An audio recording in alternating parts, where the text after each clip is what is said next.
I'll briefly demonstrate how to use a digital experiment that models a shell and tube heat exchanger countercurrent flow. Now, the digital experiment is located on the LearnChemE site. That's indicated here. It's a mimic of the corresponding physical experiment that's located here that's created at Washington State University. And so the digital experiment looks like so, where there's a detailed worksheet, which is very close to the worksheet for the physical experiment that can be downloaded. This shows when the system is running. Red is the hot fluid.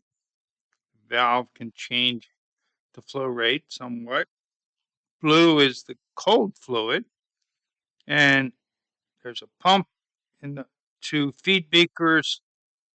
Fluid flows through and then it's collected, and the volume flow rates can be measured by timing the accumulation in these beakers.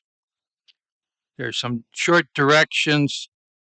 You can reset and start the experiment over. We want to measure the temperature, since we're measuring flow rates and temperatures. We can click here, and I'll show that when we look at the actual simulation.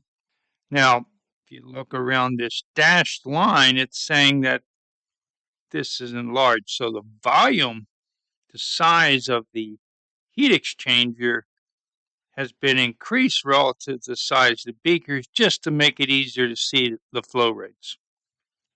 So let's look at the actual simulation. So here's the simulation at the start. We can move these valves. In this direction, it's fully open.